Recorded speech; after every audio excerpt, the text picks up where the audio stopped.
Good morning, ladies and gentlemen. I want to welcome you to today's lecture. And as you are aware, this is our second lecture. Last time we had an introductory lecture. Our course is Philosophy and Leadership of Occupational Health and Safety. As you may have noted from the course itself, we seem to spend quite some good time discussing issues that relate to philosophy and leadership of occupational health and safety. So we are not really spending too much time looking at the principles and probably concepts and elements and tools of occupational health and safety, but looking at the philosophical basis of the various elements which are needed to develop and manage an effective safety and health program or initiative. Now, as I told you, this course is mainly developed from the demand side, not actually the supply side. In other words, it's meant for safety professionals, it's meant for employers who are interested in picking the basic tenets for the justification and purpose of occupational health and safety. So that's why we spend a great deal of time trying to discuss issues of philosophy and issues of leadership, because at the end of the day, it's the leadership of an organization that actually sets the tone for occupational health and safety in a particular organization. Now, this course, as I've already said, includes the philosophical aspects of organizing safety and health in a corporation or a company or an organization. We also look at the impacts that people have on safety and health, and here we are talking about employees in a particular organization and also the stakeholders who could be external. So you are talking about the internal stakeholders and external stakeholders. We also look at the philosophical aspects of the tools available for application of safety and health issues in a particular organization, and also consider the potential for new or evolving programs in health and safety programs at the workplace.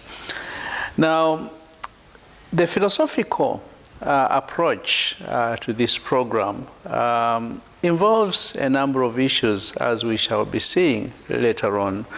We look at the reasons and logic that dictate the decision-making process regarding the methodology, the elements, and the application to use what has been successfully and effectively implemented during the past 50 years, when the movement on occupational health and safety became really an important movement which could not be ignored by any particular organization around that time. So we are going to spend some good time talking about that. Now, I did give you the resource books that you require to read and understand the course very well. And these have been displayed on your e-learning platform by James. He did a very nice job last week. And I hope you have had an opportunity to read through all these components.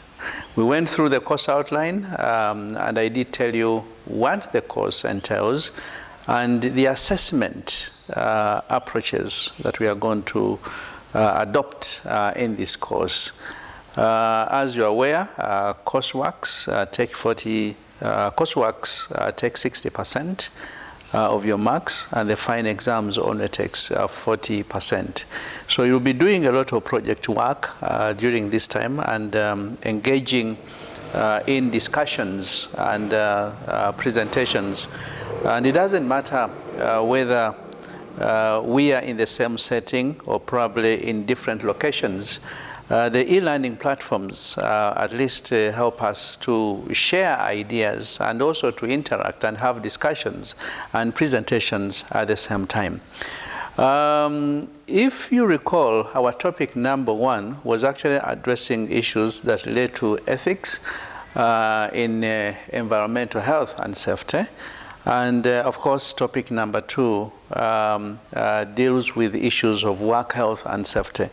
Now, if you recall, I did tell you that at this material time, it may not be quite logical for us to go into ethical issues without discussing issues that relate to work, health, and safety, because we really need to understand these 3 concepts and how they interact to inform decisions at the workplace, and how this relates to environmental health and safety as a program. And of course, these things cut across. They are all over the place in every organization and the surroundings of companies and organizations. So let's now handle our first topic, our second topic that now becomes our first topic. That is work, health, safety, and well-being. And we need to look at the current state of the art. Now, you'll agree with me that this topic focuses on the relationship between those 3 important concepts. That is work, health, and safety. Now, what is important here is that we also introduce another concept that we call well-being. Well-being is an important concept which was added by the United Nations on that definition of work, health, and safety programs.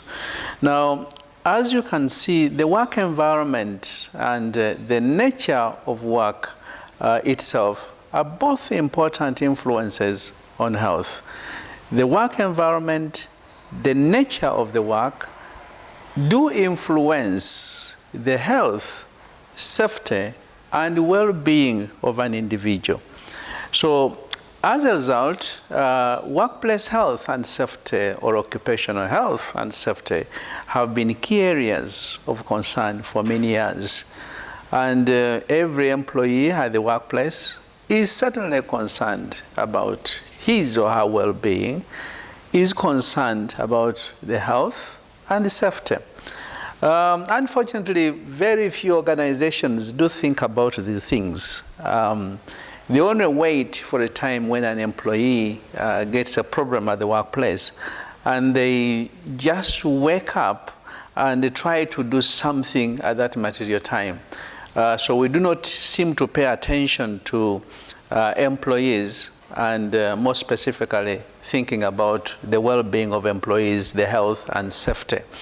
So as you can see, traditionally, more focus has been placed on safety concerns in the workplace, while health concerns become more prominent with the changing nature of work. Given the way work is evolving and changing, it's no longer optional for companies to start thinking about health. Now, well-being, on the other hand, is increasingly being considered in relation to work and the workplace in recent years. Remember, I've talked about well-being, and we all know what that means. Now, I want to start by defining key concepts, because I've talked about health, I've talked about safety, I've talked about well-being, but we do not seem to understand what these 3 concepts are all about. Now, if we start with safety, I'll take you to the Oxford Dictionary. Oxford Dictionary defines safety as the condition of being safe. It is defined as the freedom from danger, freedom from injury at the workplace. And that is how safety is defined. Now, safety can also refer to the control of recognized hazards in order to achieve an acceptable level of risk. Remember, at the workplace, there are so many hazards, and this could be safety hazards. There could also be health-related hazards, and we need to be mindful about these things in order to maximize the productivity of employees at the workplace. Now, in terms of work, safety mainly concerns physical aspects of the work environment. Physical aspects of the work environment.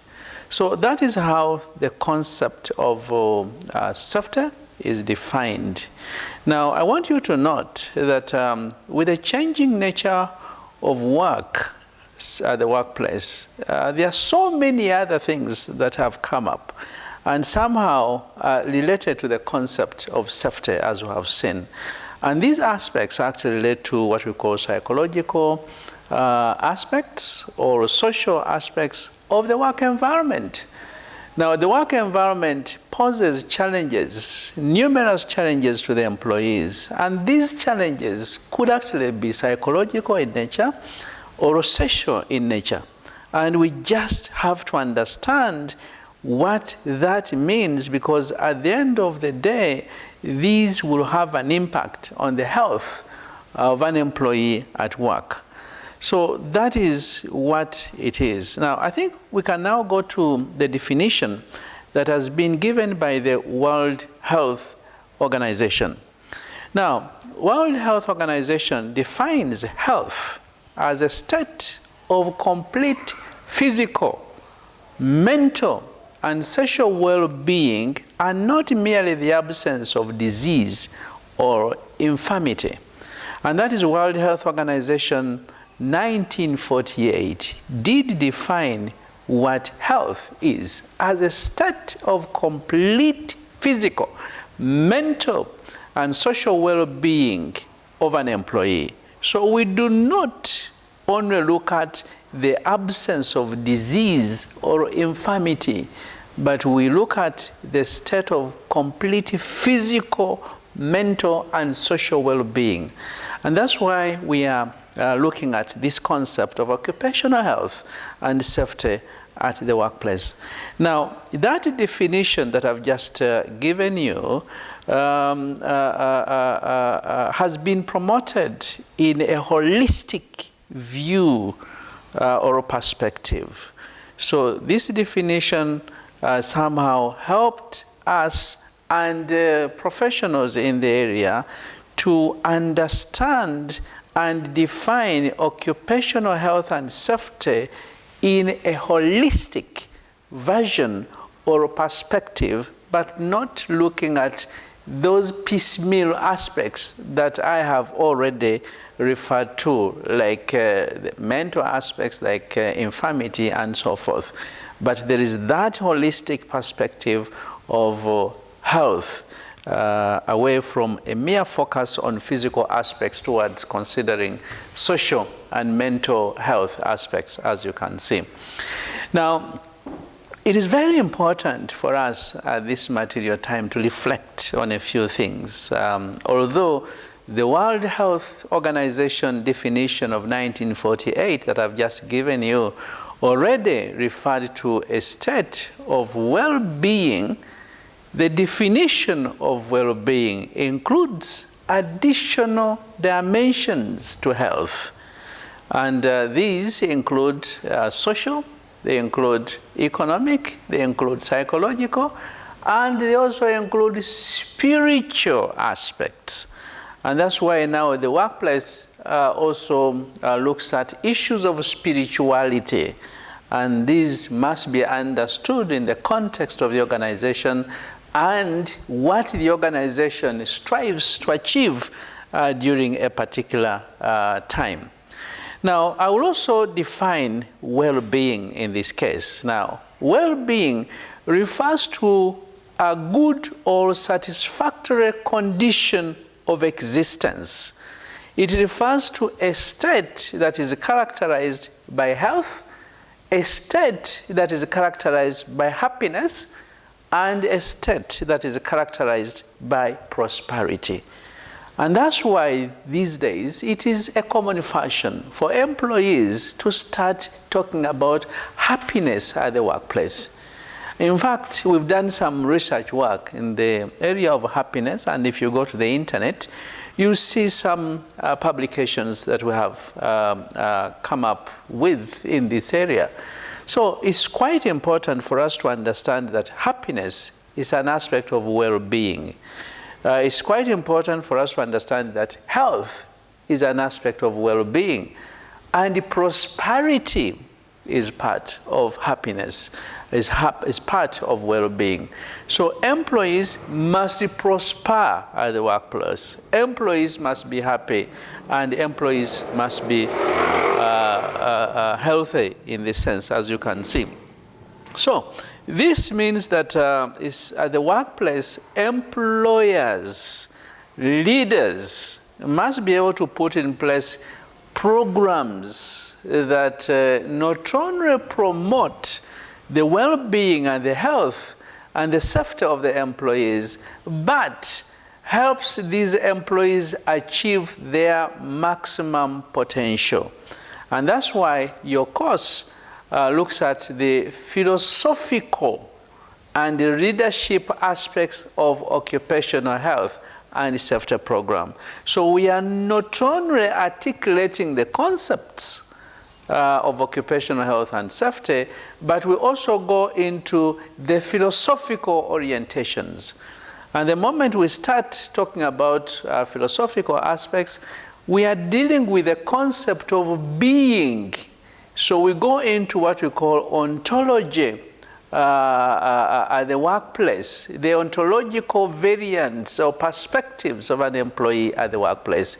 So we are looking at the realities of the work environment, and how an individual can be able to function maximally and achieve results for the organization at the end of the day. Remember, organizations exist with missions, with vision. You've read the missions and visions of various companies and organizations, but very few people and very few employers and leaders are able to link the vision, the mission, and the philosophical and leadership aspects of occupational health and safety. So that's why it is very important for us to think about all those particular aspects and be able to implement these things at the workplace. So as we continue with our discussions in this lecture, you will discover that actions to improve health, safety, and well-being can be taken within the work context and also outside of it. Now, the actions taken in the workplace represent workplace interventions that are implemented in the work setting and consider the characteristics of the work environment and workers. So the organizations have that major responsibility. Now, on the other hand, actions taken outside the workplace represent public health interventions that are implemented in various settings. These are, for example, implemented in schools, they are implemented in communities, they are implemented in countries, and they take into consideration the characteristics of particular population. Right now, we are dealing with this COVID-19 pandemic, the coronavirus disease, 2019 pandemic. And I'm sure you've seen a number of things that have been put in place by public health officials. And all these are geared towards what we call public health interventions. And they are put in place and implemented to ensure that the health of the citizens of a country are probably well off, and they remain healthy in that case. So a key question in terms of health, safety, and well-being interventions when it comes to the workplace, it really concerns this element of responsibility. Who is responsible at the workplace for occupational health and safety? Who is in charge? What are the various programs put in place? What are the commitments? And how can we reward the efforts that are put in place in a particular organization? So those are very important questions, as you can see. Now, while every individual is responsible for their own actions in various contexts of life, in a specific setting, like the work environment, additional responsibility lies with the employer, since the work environment will expose workers to particular work characteristics that might in turn pose a certain level of risk in their health, safety, and well-being. Recently, I was talking to an employee of a particular bank. I will not tell you the bank for purposes of anonymity. Now, this employee who has been working in the bank for over 15 years, she has been glued on a computer and handling a lot of information or data for clients and so forth. And she does a lot of work there. So recently she had a problem with her hand. She got a problem. I don't know whether it's a nervous problem, but the hand somehow got paralyzed and she could not continue working. And she had to ask for time off and go and consult the medical doctor. And the medical doctors advised that she should probably be transferred to another section and not really continue being on the laptop from morning to evening. So you can imagine going to a bank very early in the morning and then you start working on the laptop or a computer very early, as early as 6 a.m. And then you are the last person to leave the bank around 9 p.m. You do that 7 days a week. You do that 30 days a month. You do it 12 months a year and 366. And the process becomes a little bit routine, and that's what you must do. So at the end of the day, you develop those challenges, health-related challenges. And that's why we are really discussing this issue and asking ourselves as to who is responsible. And of course, the employer must put in place certain programs and systems that can enable the employees remain safe, and of course the employees remaining healthy and producing results at the maximum level. So it is the employer's responsibility, and there is no really I think major debate about that. So it is important to consider not only the importance that the employer must put on this thing, but also compliance programs must be put in place. So that's what it is, and that's why it is very important for us to think about these major aspects of the work. So what I want to do now is to take you to the next level of how these things have come up, the issues of occupational health and safety. I've already told you that, for instance, the United Nations, World Health Organization in 1948 came up with that definition. Of course, over time, the definition has been reviewed to include a number of other things. But we see the workplace now changing, and there are so many things that we need to think about. So in the next few minutes, I want to take you through the changing nature of work so that we understand how occupational health and safety can be built into the changing nature of work, and how those things are very, very important. So the changing nature of work. Now, ladies and gentlemen, you will agree with me that in recent years, globalization of the world's economies and its repercussions have been perceived as the greatest force for change in the world of work. Today we talk about globalization. You know, in the past you could be confined in your office and you perform the duties of a particular organization as stipulated in your, of course, employment contract. The letter of offer will tell you exactly what you are supposed to do. Those specific activities that you are supposed to undertake, and of course, what you'll be able to gain from that at the end of the day. So in other words, incentives are also provided in the same document. So there is the economic contract, and of course the psychological aspects also do come in, but this time I will not really discuss that.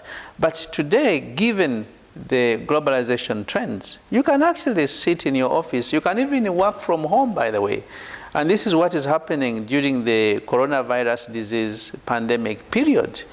Many of us are working from our homes, and we are delivering services to people across the globe. So today you are delivering a service to the fellows who are in America, to those who are in the UK, South Africa, Australia, and so forth. Just like now you are in your organizations, or probably at home, in Chenjojo, as you were telling me the other day when you were introducing yourselves, you say, I'm in Chenjojo, another person was somewhere in the north, and so forth. You are scattered all over the country, but somehow we see a number of things taking place. So globalization of the world's economies, as you can see, and the repercussions which are probably associated with this globalization have been perceived as the greatest force for change in the world of work. And consequently, in the scope of occupational safety and health as well, which is both positive and probably negative. Now, these changes in globalization have brought about, for instance, liberalization of world trade. I'm sure you are aware of that. Rapid technological progress and significant developments in transport and communication. The number of other new things that have come up as a result of that, shifting patterns of employment, changes in work organization practices, the different employment patterns of men and women, and of course these days also children, and the size, structure, and the life cycles of enterprises and of new technologies. All these can actually create a shift in the perception and the philosophical orientation of occupational health and safety. Now, also demographic changes and the population movements and the consequent pressures on the global environment can also affect safety and health in the world of work. So what we are going to do now is to consider key impacts on the changing nature of the work environment, right? And I'll not really spend a lot of time discussing these issues.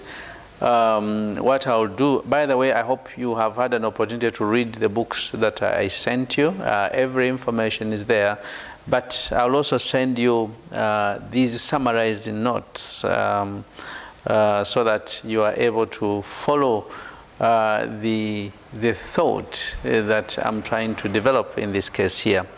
So this is what is happening. Globalization has brought about many new changes. So that's why you see different types of products, services, organizational structures, work processes, tools and resources being used in the modern workplace. Now, there are three main drivers of globalization, and those are the ones I'm going to discuss, and I'll end this session and then thereafter discuss other issues. So three main drivers have been proposed in relation to these changes that I've just given you. And I said the first one is globalization, which has led to increased competition across organizations. So there is now competition among organizations, competition across organizations. And this competition has shifted the type of business operations in which companies are engaged. And of course, at the end of the day, you have extensive outsourcing of activities, primarily to low-wage countries.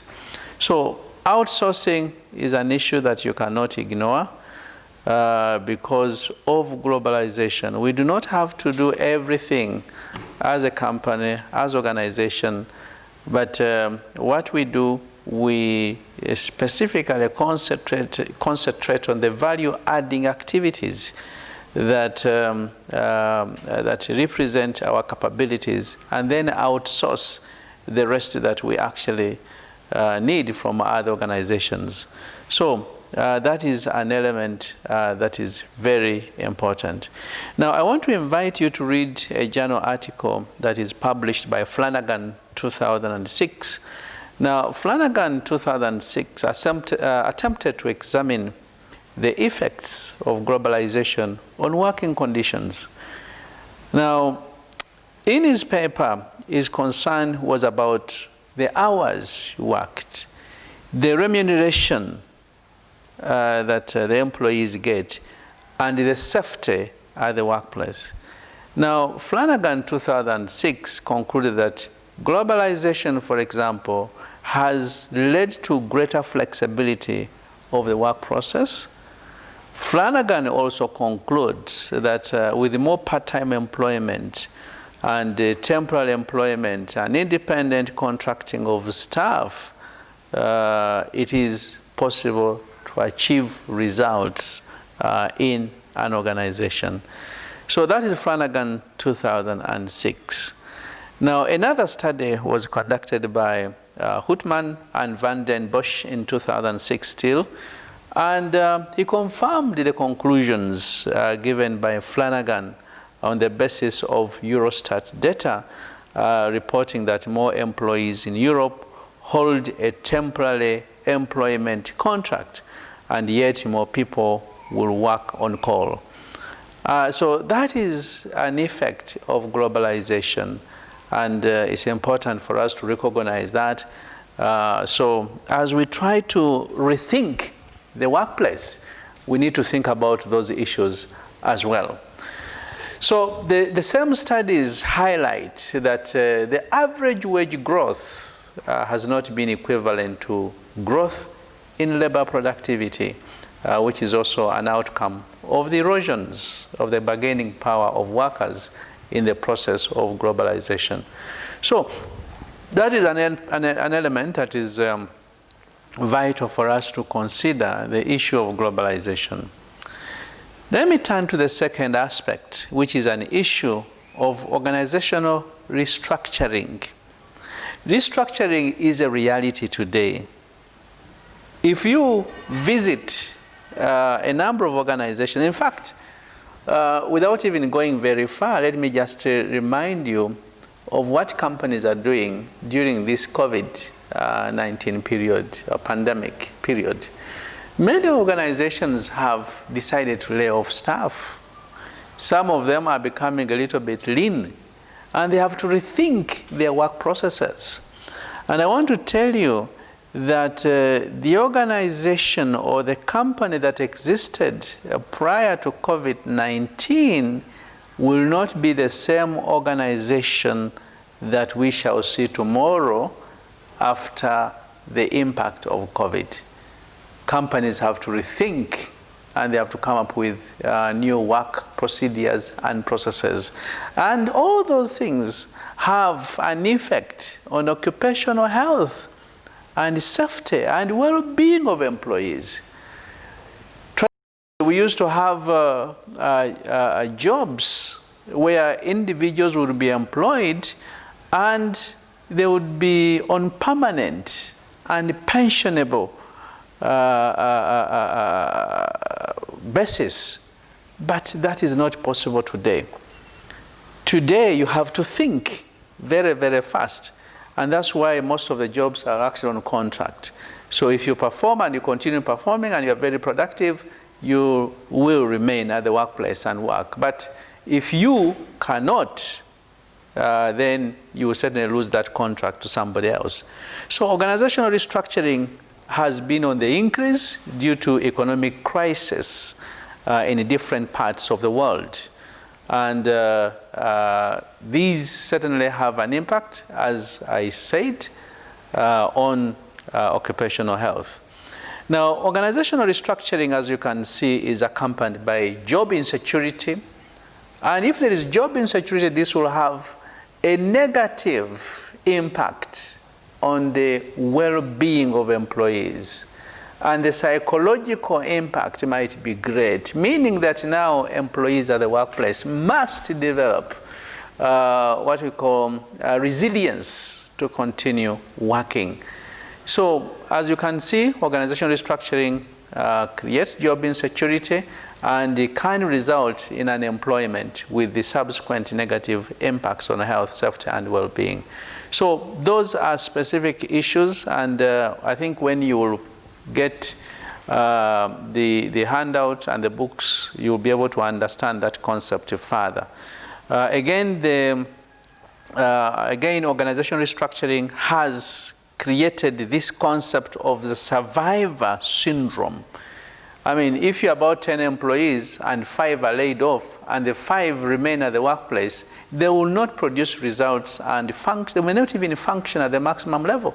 And the reasons are very simple, because they are not sure of what will happen to them tomorrow. So you have that concept of survivor syndrome, and that will impair or impact on the productivity of the employee and well-being, and even the commitment that the employee will have. Lastly, let me talk about the third aspect as I conclude this lecture. Now, the third key development certainly relates to technological advancement and the emergence of the internet, which has led to many changes and innovations in work processes. As I said earlier on, many forms of manual work have become obsolete, and the staff must offer different skills and qualifications. They must now rethink because of the changes in technology. So the skills that you used to offer in the past are becoming obsolete. I mean, just think about any job, like now, banking, for instance, where you have social distancing as a concept of COVID-19 pandemic. So you no longer have to crowd in a bank somewhere. So you must actually speed up the technological innovations and the digitization of the banking functions and processes. Even in education, by the way, you no longer have to sit and stand in a class and deliver. So you must reinvent. You must think about those particular skills that the employer will need in future. So, moreover, in this case, new work, a term amongst others, refers to telework. And that's what we are talking about, working from home or a location other than the traditional office. And that is now more or less widespread. It's all over the place. This can result certainly in blurring the borders between working and private life. And that is very true, because if you must work at home, and with the advent of the social media, the employer wants to reach you anytime, even when you must rest. So that invades your privacy as well. So, ladies and gentlemen, as I said earlier on, I said we are going to look at those aspects that have brought about a shift and thinking in the nature of work, and relate those particular aspects to what we call the philosophical aspects of occupational health and safety, and then relate that to the commitment that leaders of organizations must have towards promoting the well-being of employees. So for this lecture, I'll end here, and in our next lecture, we shall attempt to discuss those workforce changes that impact on occupational health and safety. I wish you a nice time, and should you have any question, do not hesitate to ask those questions. Stay home and stay safe. I wish you a nice time. Bye.